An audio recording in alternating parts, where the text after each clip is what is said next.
I know what you're thinking. Lately, I've been thinking it too. Cars and the car industry. Things are, well, I don't know. They're not quite as they should be, as they used to be, right? And that's putting it lightly. Somewhere there's a serious misfire happening and gears are grinding to a halt. So what's gone wrong? Where, when, how? Well, let's get into all of that right after this. A brown car guy.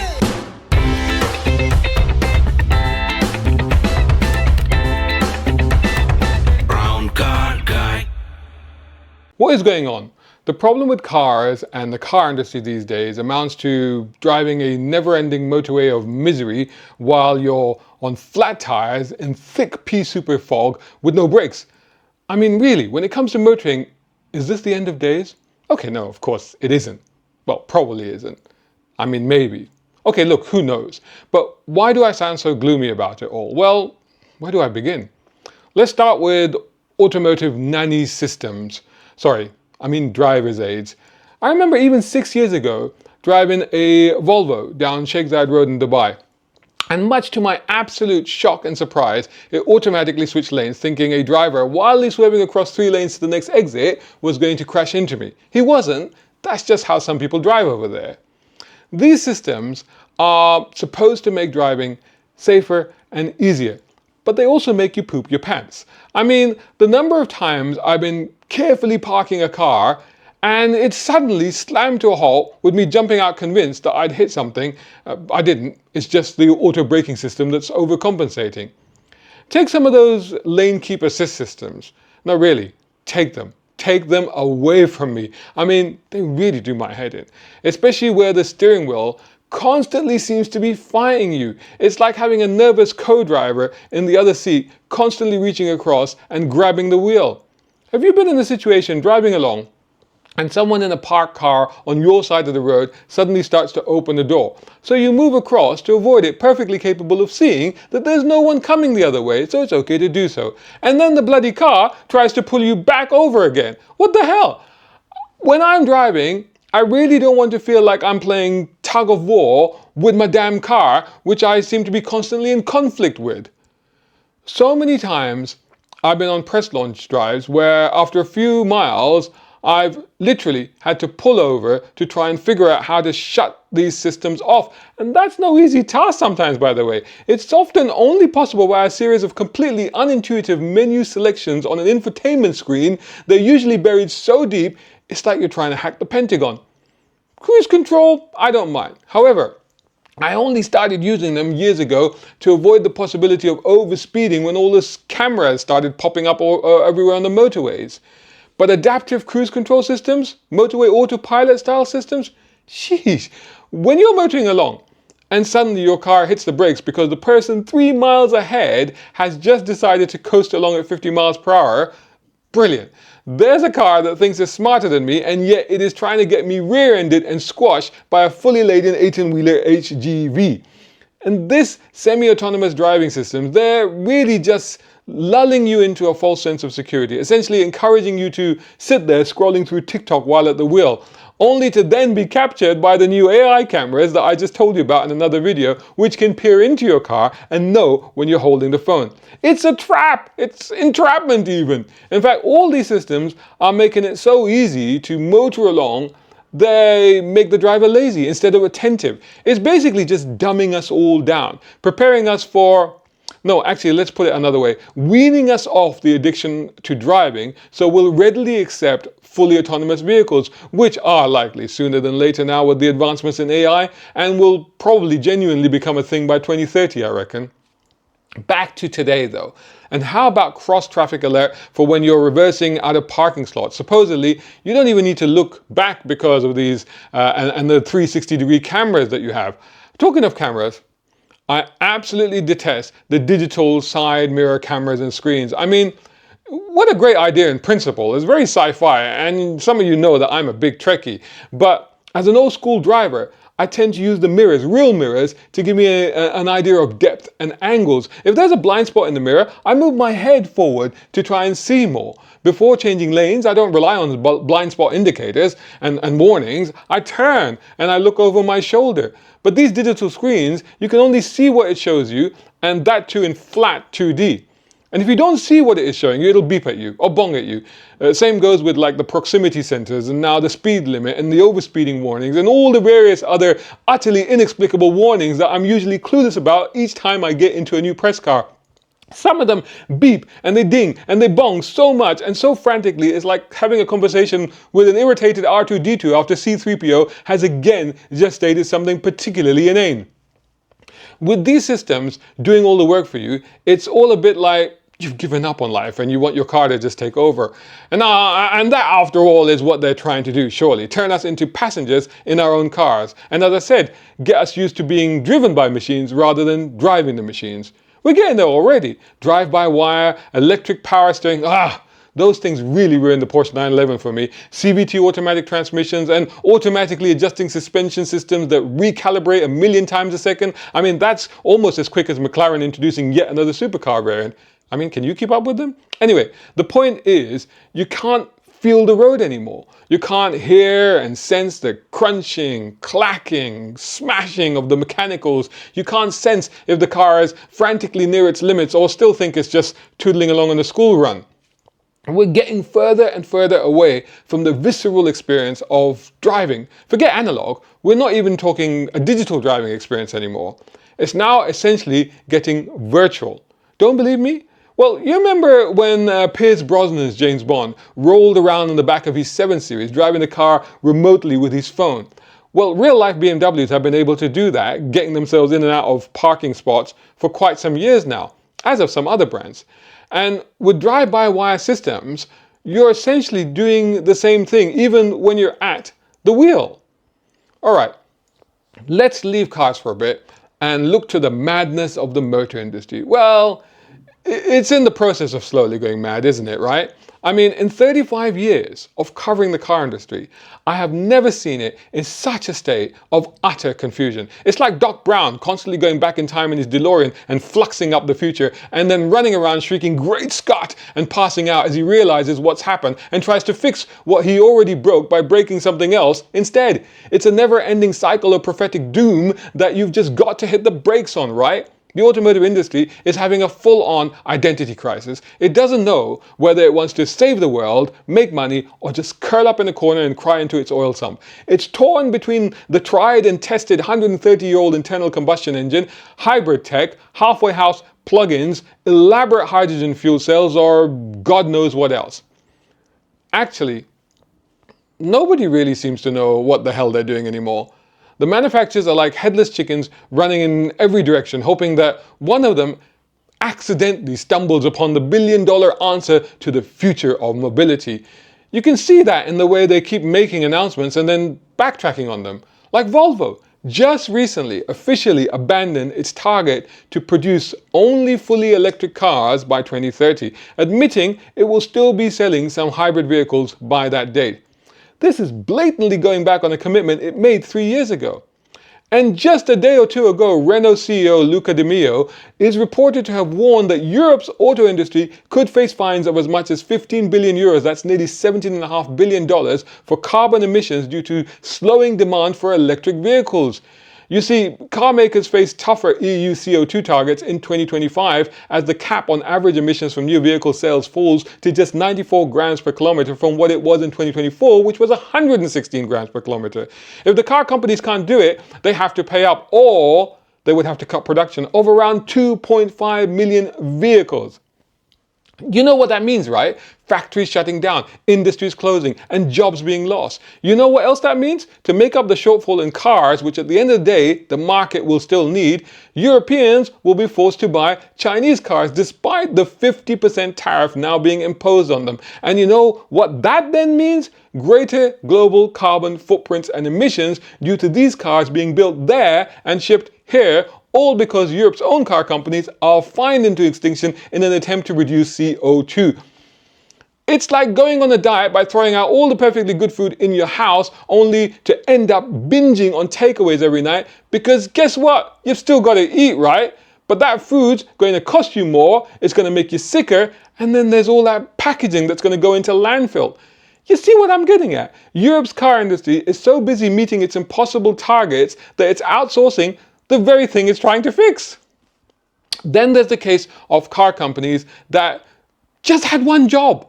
Just one kind of car they had to make, just one type of vehicle to perfect. Instead, they have been flailing around venturing into areas their founders never meant to be them in. Take Ferrari. Once, the Maranello machines were synonymous with speed, style, and a soundtrack so glorious it could bring you to tears. Still does. Like when you hear, say, something like a Ferrari F40 at full chat, right? You feel it, yeah? Or is it just me? Okay, but tell me, what do you think of when I say Ferrari? A knuckle-bitingly gorgeous, sleek red chariot born out of hell's fire, but endowed with a heavenly power plant that sings a symphony of motoring euphoria as it carves up corners and punches a prancing horse-sized hole in the horizon. What blessed petrolhead joy, right? Well, now, the Ferrari that all the influencers are getting selfie with is not a GTO, it's not a Dino, it's not a Daytona or a Spider. It's the Purosangue, a mouthful of a name for what amounts to a family hauler on stilts. Oh yes, it's a Ferrari SUV. Granted, it might be the sexiest SUV you've ever seen, but it's still an SUV. The maker of those slung screaming scarlet missiles that could scare a Formula One driver senseless is now rolling out a luxury grossy getter. What next? Ferrari minivans?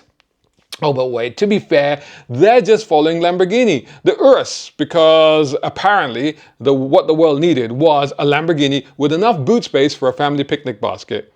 Oh well, so much for the legendary devil-may-care style of Lambo owners of the past, right? I mean, who drives these things? James Bond's mum? Actually, no, because she would actually be driving a DBX. What's that?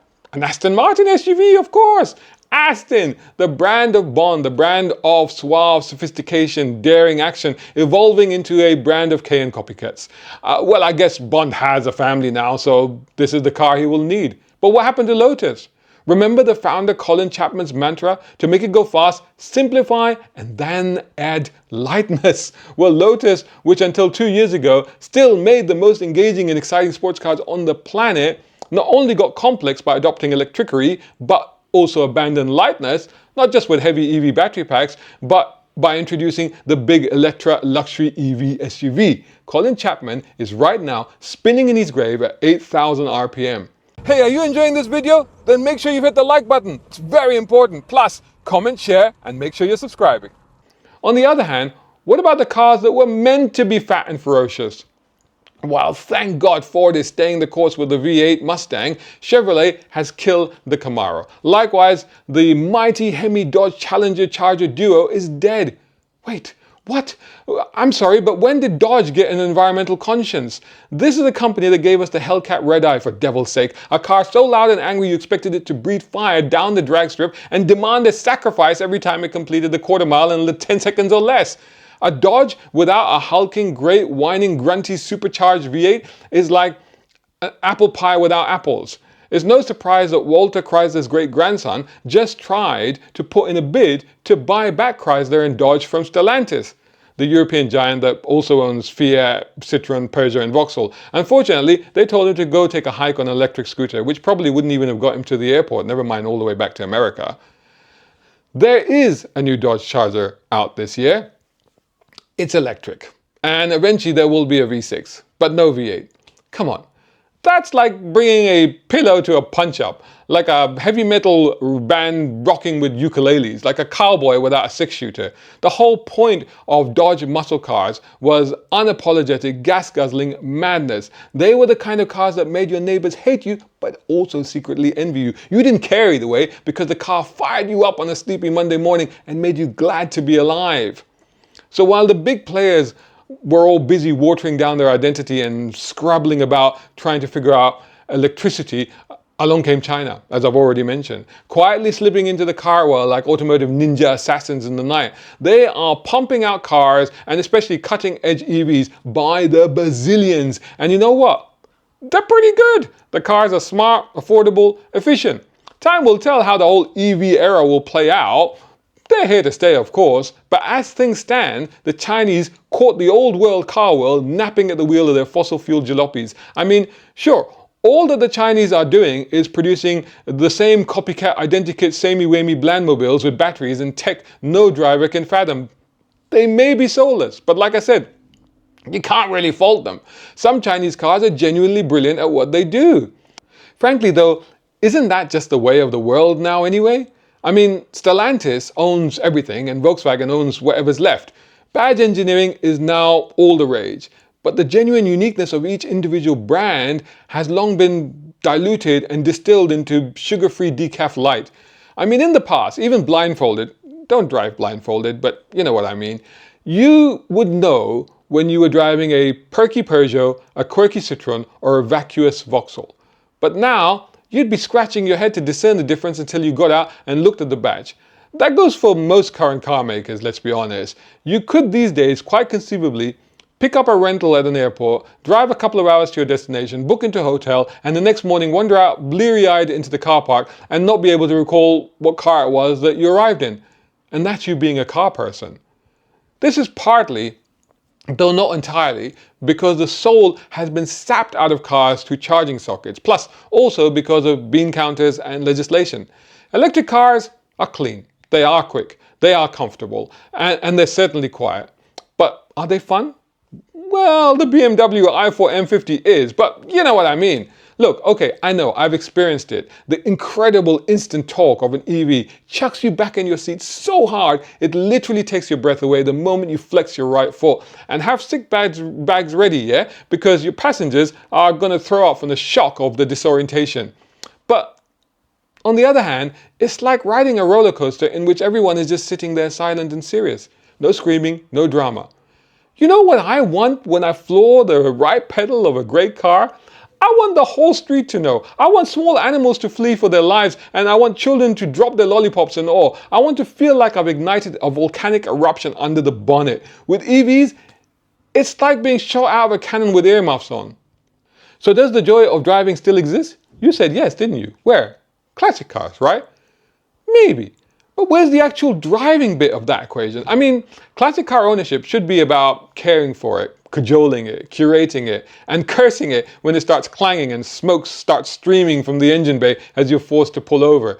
In short, it means putting the car to the purpose that God's infinite wisdom intended for it, driving. Trouble is, nowadays, classics aren't really cars anymore. They're commodities, they're investments. They're sitting in climate-controlled garages, only coming out when it's time for another millionaire to flip them at auction. These aren't cars anymore, they're collectible art pieces. Collectors are treating the Ferrari 250 GTO like the Mona Lisa. Locked away from the world, too valuable to touch, never mind drive. What's the point of a car so valuable you're scared to let it touch tarmac? And I don't just mean things like the McLaren F1, but even a 60s muscle car, some of them at well over $100,000 in some cases, they become too precious to let rip in, which is what they were meant to be for. It's a car, it's meant to be driven, to be enjoyed. Come on, classic car owners, daily drive your pride and your joy. Meanwhile, the rest of all motorists are stuck in silently efficient EVs and soul-sucking SUVs, not even owning them anymore, but direct debiting a monthly lease payment, then forking out a load of dosh for exorbitant insurance premiums, and of course, also crossing the taxman's palm with gold forged in the firing chamber of your 3-cylinder turbos. And that's before the government hits you with yet further charges for the privilege of peddling your pride and joy beyond your driveway, like congestion, emissions, and ULIS charges.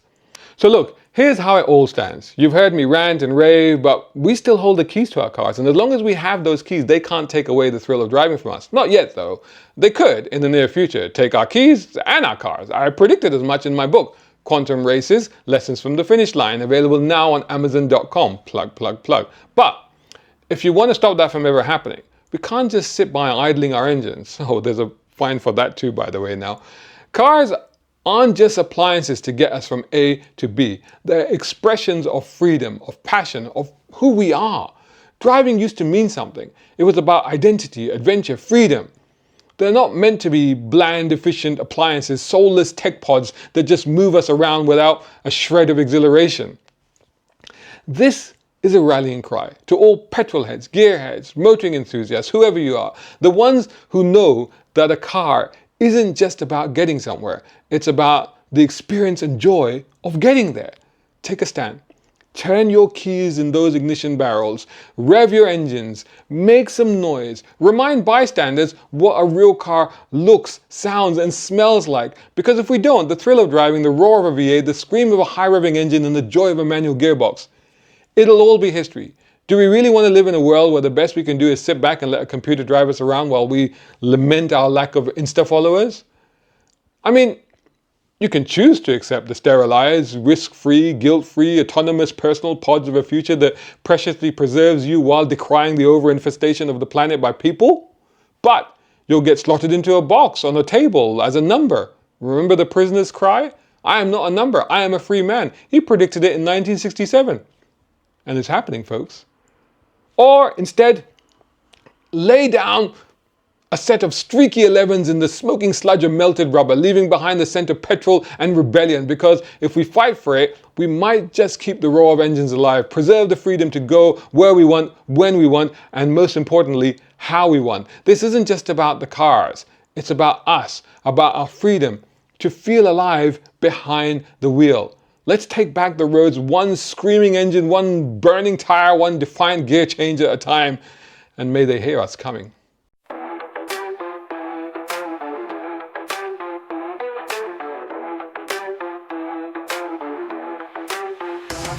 Yo, it's called the race, tales from the future's face. 13 stories gonna take it to outer space. From Martian canyons deep to Dubai's high-rise. Secret lives, AI drives to the man who flies. Pedal to the metal in a 325. Race through time, keeping hope alive. AI takeovers, more lines than blur. Get your engines ready, rev it up for sure. Quantum races, lessons at the finish line. Fast-paced fiction, it'll blow your mind.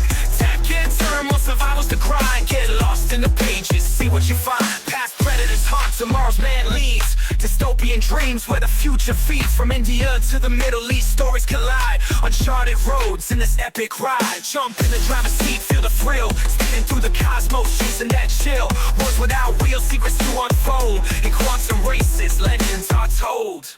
Quantum races, lessons at the finish line. Fast-paced fiction, it'll blow your mind. Tap and turn, more survivals to grind. Get lost in the pages, see what you find.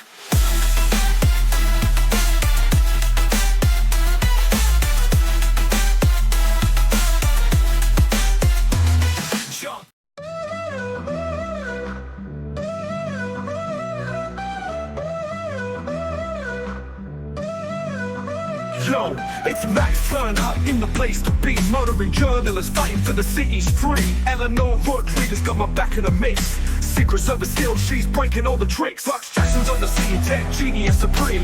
Ahmedabad's with the cars, living out the dream. Villains on the rise, trying to take control. Khalid Siddiqui, Victoria Hartfield playing dirty roles. From the heart of London to the outer zones, fighting for the freedom, breaking all the bones. The clueless files, it's the story of our time. Riding through the city, gonna take back what's mine. Oh, what's mine? Victoria Hartfield, the face of the sea. Matthias Du Bois making schemes on the street. Max and the crew, we ain't gonna back down. Revving up the engines, tearing through the town. Protests in the square, voices loud and clear. From Trafalgar to the hills, we're fighting out of fear. Secrets in the shadows, truth's gonna light. In this urban jungle, we prepare for the fight.